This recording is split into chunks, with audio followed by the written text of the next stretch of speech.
Bueno, comencemos pues para definir qué fue el gobierno de Alberto Lleras Camargo, que sucedió pues a López Pumarejo por su renuncia. Entonces toma posesión de la presidencia el 7 de agosto de 1945. Tiene escasos 39 años y fue un hombre muy importante. Después volvió a ser presidente de la República para un periodo completo, por allá en 1958 a 1962, convirtiéndose en el primer presidente del Frente Nacional. Pero llega Alberto Lleras Camargo, y lo primero que dijo es que nadie tema coacción, violencia, fraude o resistencia a la voluntad popular que se escrute. Es decir, le van a tocar las elecciones de 1946 y ya advierte que se respetarán, que no puede haber duda de que le entregará el poder a quien gane. Ese es Alberto Lleras Camargo, siendo liberal y estando en una república liberal. Dos gobiernos de López Pumarejo, el de Enrique Olaya Herrera y el de Eduardo Santos. Dijo muy claramente: mi gobierno no es de partido. O sea, ya está hablando de una transición. Mi gobierno no es de partido. Está reconociendo que el gobierno de López Pumarejo lo fue. Fue un gobierno de régimen liberal, socialista, porque así fue López Pumarejo. Él está tomando distancia y dice una frase muy importante, hablando del Partido Liberal. Dice: no tengo con él, con el Partido Liberal, ningún compromiso que salga del territorio intelectual. O sea, él es liberal desde el punto de vista ideológico, pero compromisos para llenar los ministerios con tal y tal persona, dice no. Entonces, aquí ya ocurre una cosa muy importante, y es empezarle a dar participación en el gabinete a los conservadores que habían estado marginados de esta república liberal. 3 ministros son conservadores, entonces las cosas están equiparadas, y entonces el Partido Conservador va sintiendo un ambiente propicio para participar en la elección presidencial. Todavía no ha decidido, porque él no veía garantías, pero ya Lleras Camargo está dando las posibilidades. Otro tema importante de Lleras Camargo, ya hablaremos de otras cosas, es con motivo de la necesidad de recomponer la economía nacional a raíz del deterioro causado por la Segunda Guerra Mundial. Entonces se reúne con Venezuela y con el Ecuador y crea la flota mercante Gran Colombiana. Participación 45% de Colombia, 45% de Venezuela y 10% del Ecuador. Recordemos por qué el nombre, Flota Gran Colombiana, por la Gran Colombia. La Gran Colombia fue la decisión de Simón Bolívar luego de la batalla de Boyacá para unir esos dos territorios que estaban separados: Capitanía General de Venezuela, Virreinato de la Nueva Granada, y para unirlos había que darles otro nombre: Gran Colombia. Gran Colombia, en honor a Cristóbal Colón. Es la primera vez que aparece el nombre de Colombia, y por eso la flota de mercante, como fue unión de Venezuela y Colombia, Alberto Lleras Camargo y el presidente de Venezuela, se llamó Flota Gran Colombiana, porque la participación fuerte era Colombia y Venezuela. Ecuador siempre ha estado ahí pegado, como en la Gran Colombia. En la Gran Colombia después, primero se libera la Nueva Granada, batalla Boyacá, batalla Pantano de Vargas, luego se libera Venezuela, batalla Carabobo, y unida ya la Gran Colombia, por eso La constitución se hizo en Cúcuta, territorio limítrofe entre Colombia y Venezuela. Luego vino la campaña del sur y ahí sí vino la independencia de Ecuador, la batalla de Pichincha y la llegada a Quito, pero ya Bolívar venía con todo. Entonces, Ecuador, digamos que no tuvo ese papel tan protagónico, tan importante como lo tuvieron los soldados venezolanos y colombianos. Y en aras de todo eso, Ecuador es invitado a participar en la flota gran colombiana, pero con el 10%. Aún hoy, al día de hoy, 2023, todavía no se ha liquidado la flota gran colombiana. Lamentablemente, ¿por qué se perdió la flota gran colombiana? Pues tal vez porque el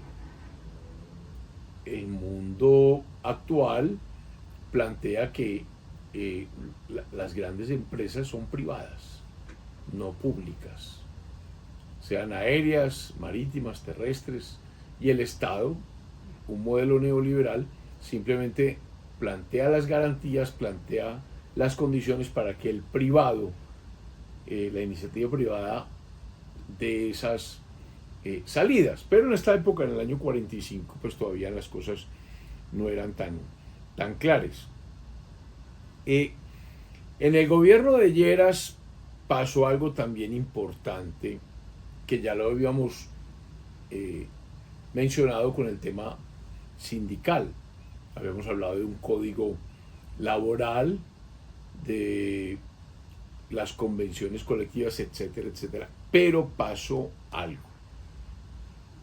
Con todas estas garantías que dio la reforma de López Pumarejo en su último año de gobierno, el sindicalismo, yo diría que se envalentonó.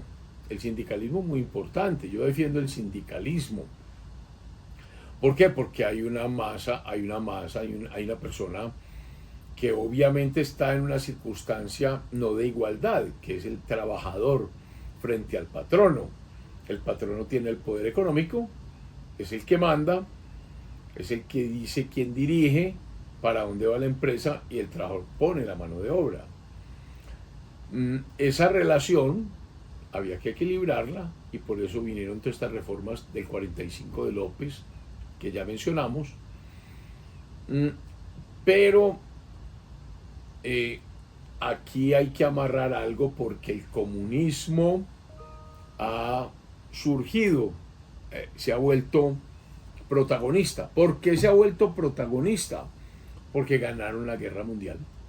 ¿Quiénes ganaron la Segunda Guerra Mundial? La Segunda Guerra Mundial, digamos que la estaban perdiendo Inglaterra y Francia. Francia la perdió. Francia la perdió porque fue invadida, controlada. ¿Qué le quedó a Francia? El honor, la resistencia francesa. De Gaulle salvó a Francia. Yo soy Francia, dijo él. Pero Francia fue invadida. Acordemos el gobierno de Vichy. La palabra tan dura para un francés, los colaboracionistas. El gobierno de Vichy fue colaboracionista, el héroe de la Primera Guerra Mundial. Philippe Pétain es ahora el traidor más grande de Francia, por haber acordado con Hitler que no destruyera París. Luego vino el ataque a Inglaterra. Inglaterra sí se mantuvo. Esa fue la dignidad y la dirección de Winston Churchill. Ya un hombre maduro, serio. Winston Churchill había sido muy importante en la Primera Guerra Mundial. Llegó a ser en la Primera Guerra Mundial primer lord del almirantazgo. Y recordemos que la gran fuerza militar de Inglaterra está en los mares. Y sin embargo le fue mal en la Primera Guerra Mundial por la fracasada expedición a los Dardanelos para tomarse Turquía, porque era la lucha de Inglaterra contra los imperios centrales, Alemania, Austria-Hungría y Turquía. Entonces, en esa expedición no les fue bien a los ingleses y el que paga los platos rotos es Churchill. Pues este político, digamos que desprestigiado en la Primera Guerra, se vuelve el gran hombre en la Segunda Guerra, para que miremos cómo es la política. No hay político, digamos que archivado. Winston Churchill reacciona y dice, pues nos van a bombardear, nos defenderemos en las calles, en las plazas, pero no nos rendiremos, never surrender, dijo Churchill, y el pueblo inglés apoyó a Winston Churchill. Pero Winston Churchill era realista y empieza una relación muy estrecha con los Estados Unidos de América. ¿Por qué? Porque pasa un suceso que es importante determinar. Porque aún Rusia era aliada, Rusia comunista era aliada a Alemania. Entonces, hasta ahora no había ningún problema. Inglaterra se sostenía, pero necesitaba economía, porque el bombardeo de la Luftwaffe fue tremendo. O sea, acabaron con fábricas, entonces no había producción en Inglaterra, menos fábricas de armas. Entonces los Estados Unidos empiezan a suministrarle herramientas, materias primas, alimentos para trabajar para Inglaterra. Ahora, todo eso lo iban anotando. Uno no es que regale, no, presta, uno presta, y Estados Unidos estaba haciendo una apuesta muy inteligente, préstamos a Inglaterra. Ya llegará el momento de cobrar, como efectivamente se hizo. Lo cierto del caso es que cuando vio Hitler que Inglaterra no se rindió y que no pudo llevar a cabo un desembarco en Inglaterra, porque no se rindió, digamos que cometió el mismo error que cometió Napoleón Bonaparte por allá en sus guerras. Napoleón Bonaparte fue protagonista de 6, 7 guerras mundiales. Él solo, Francia, se enfrenta a toda Europa y los venció a todos, menos a Inglaterra.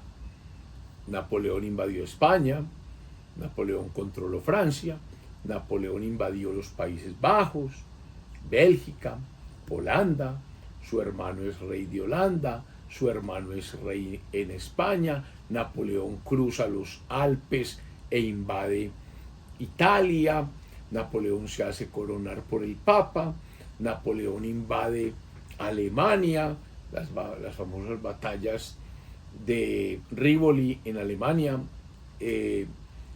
Jena en Alemania.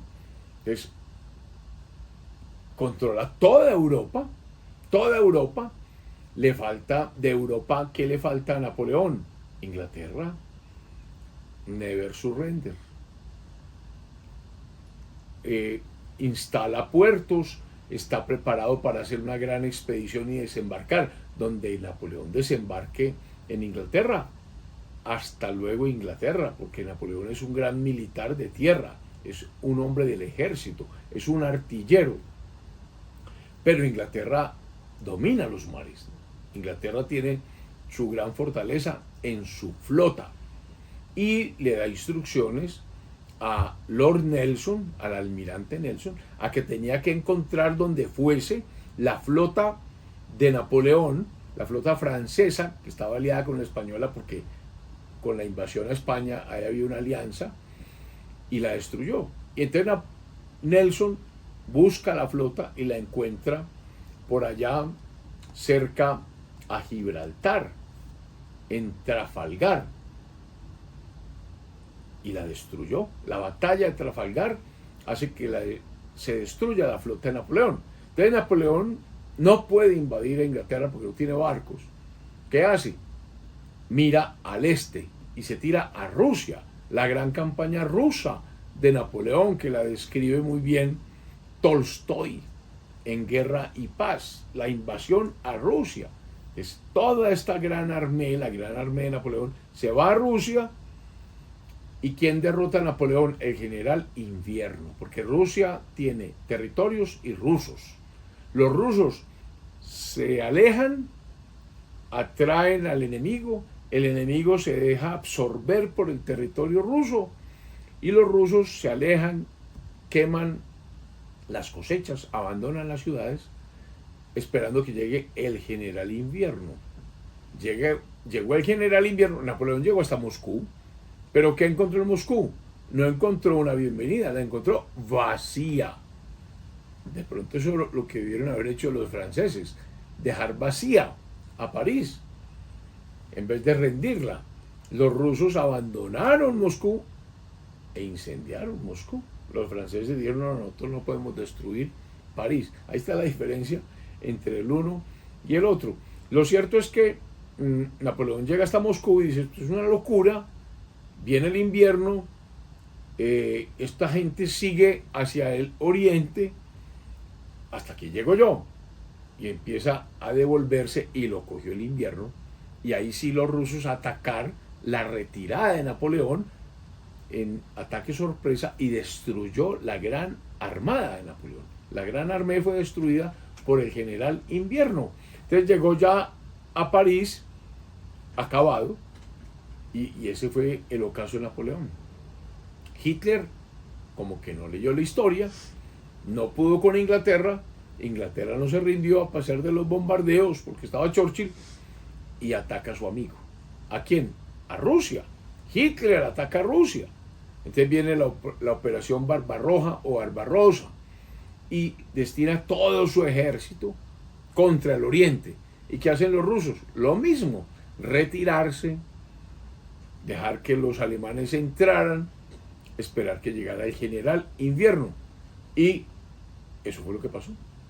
Recordemos la rendición del general Paulus en esas bolsas que crearon los rusos por allá cerca de Ucrania y el general Invierno destruyó a las tropas de Hitler. Fueron los rusos, pero el invierno ruso, que es brutal, dicen que los alemanes se quedaban sin combustible, que se congelaba la gasolina, que no tenía cómo andar, que se les pegaban las armas de las manos, igual que los soldados de Napoleón. Es increíble lo que ocurrió. Entonces Rusia ya entra como aliada. Miren lo que pasa. Aliada. ¿De quién? De Inglaterra. Aliada de los aliados. Y ahí sí se viene digamos que la balanza cambia. La balanza cambia porque Hitler termina siendo destruido por el invierno ruso y el contraataque ruso, que fue lo mismo que pasó con Napoleón. Y ese contraataque ruso llega por el oriente hasta Berlín y destruye a Berlín. Allá la lucha fue calle a calle, pero fueron los rusos los que llegaron primero. Los otros aliados, Inglaterra y los Estados Unidos. ¿Cómo entran los Estados Unidos en la guerra? Porque el bombardeo de Pearl Harbor, que yo lo había mencionado, entonces ya los Estados Unidos envían grandes hombres, pero los Estados Unidos llegan al norte de África. Llegan al norte de África, llegan a Inglaterra para como una tenaza comerse a Alemania. Desde el norte les llevan grandes soldados a Inglaterra y grandes soldados al norte de África. ¿Quién está en el norte de África? Patton, el general Patton, que se enfrenta al general alemán Rommel, el zorro del desierto, y viene todo ese Africa Corps, todas esas historias en el norte de África y preparando el gran desembarco en el norte. Entonces, Patton abajo y arriba con Montgomery y arriba preparándose lo que se llamó el día D, el día de la invasión, el desembarco de Normandía. Patton toma Sicilia y se entra por Italia y se enfrenta ya al general Kesselring, alemán. Y entonces por aquí suben y viene el desembarco en Normandía, por Francia. Entonces, esos dos desembarcos, pues más la llegada de los rusos, destruyen a Hitler y se acaba la guerra mundial. En Europa quedó el problema de los japoneses, porque esos no se rendían, y la guerra se alargó un poco más para los Estados Unidos, pero en el oriente, y la única forma de sofocar, de hacer que se rindieran los japoneses fue con la bomba atómica. El famoso bombardeo de Hiroshima, se crea la bomba atómica. Eso fue un desastre porque acabó toda una ciudad, y no se rindieron los japoneses. Entonces, segunda bomba, Nagasaki. Y entonces los japoneses dijeron, estos están hablando en serio, y se rindieron. Y terminó la guerra. Esto es lo que le ocurre a Alberto Lleras Camargo, el final de la guerra y la recomposición económica por todos los efectos económicos que esto tiene. porque la mayoría de recursos los destina a los Estados Unidos a reconstruir Europa. Pues América queda un poco suelta, un poco floja de recursos. Entonces, los rusos que son comunistas, esa ideología rusa, son vencedores, terminan como vencedores, comenzaron como agresores, terminan como vencedores, y esa política sindical se acerca a ese tema del comunismo. Entonces, viene un reforzamiento de los trabajadores y hay un gran paro en Colombia, dejamos ya Europa, un paro de solidaridad decretado por varios sindicatos de empresas industriales. Ahí Lleras Camargo dijo, no podemos aceptar que el sindicalismo sea un arma política para cambiar el sistema económico y social de nuestro país. Oiga lo que dijo Alberto Lleras Camargo. O sea, el liberalismo ya está tomando mucha distancia del socialismo de López, de lo que fue a quien él sucedió. Y Lleras Camargo califica ya de subversivos esos movimientos sindicales que quieren paralizar el país. Pues el sindicalismo recogió el guante y ¡pum! Decreta huelga. Huelga el 18 de diciembre de 1945. Una huelga de los sindicatos de la Federación Nacional de Trabajadores del Transporte Marítimo y Fluvial. Todo el transporte. Porque fluvial, el río Magdalena, desde Barranquilla hasta Honda, para surtir los mercados del interior. O sea, Barranquilla era un puerto muy importante, y marítimo, todo lo que llegaba, imagínense. Paro, o sea, se acabó el comercio, pues Colombia quedó aislada. Entonces, paro del sindicalismo, está ya la huelga del transporte marítimo y fluvial y todo el personal portuario, los puertos, el puerto de Girardot, el puerto de Honda, el puerto de Barranquilla, y aéreo. O sea, paralizaron el país. Y entonces inmediatamente el gobierno que hizo, el de Lleras Camargo, un liberal, declara ilegal la huelga, anuncia sanciones y dice que no entra en negociaciones. Miren cómo se amarra el cinturón un liberal como Alberto Lleras Camargo. No entro en negociaciones porque los trabajadores no aceptaron el arbitraje obligatorio, que era la herramienta legal prevista en la ley para una huelga en los servicios públicos. Hoy todo el mundo conversa. Y miren cómo se plantó Alberto Lleras Camargo. Entonces dijo en una locución radial, comillas, la rebelión contra las leyes no es un privilegio acordado ni a los trabajadores ni a nadie, cierro comillas. Oiga pues, Alberto Lleras Camargo entonces envía al ejército a tomar posesión de todos los barcos que están en Barranquilla y los que están en otros puertos, y después de algunos disturbios, obviamente se restablece el orden público. Alberto Lleras Camargo, los liberales, el sucesor de Alfonso López Pumarejo. Entonces, viene un cambio, vienen las elecciones, después de este ejemplo que da Lleras Camargo, vienen las elecciones en consejos municipales en octubre de 1945, pero vienen las presidenciales, 1946. ¿Quiénes se presentan a las presidenciales? El Partido Liberal tiene como candidato a quien eligió la Convención Nacional del Liberalismo. ¿A quién eligió la Convención Nacional del Liberalismo? A un hombre muy importante, muy preparado, que había sido ya ministro, que había sido senador, un líder del Partido Liberal, el doctor Gabriel Turbay. Gabriel Turbay tenía todos los pergaminos para ser presidente de la República, se preparó para ello y la convención lo eligió, pero le apareció competencia. ¿Quién? Un hombre que ya había hecho presencia en el Parlamento, que ya había sido alcalde de Bogotá, que ya había sido ministro, Jorge Eliezer Gaitán. Jorge Eliezer Gaitán. ¿Y quién colocó a Gaitán de candidato? No el partido, dizque asambleas populares. Él hizo asambleas populares y las asambleas populares del liberalismo dijeron, nuestro candidato es Jorge Eliezer Gaitán. Cuando el Partido Conservador vio eso, imagínense la oportunidad que tienen, y entonces pasará algo muy interesante, que hablaremos en el próximo programa. Feliz semana. Si te ha gustado este video, darle like y suscribirte.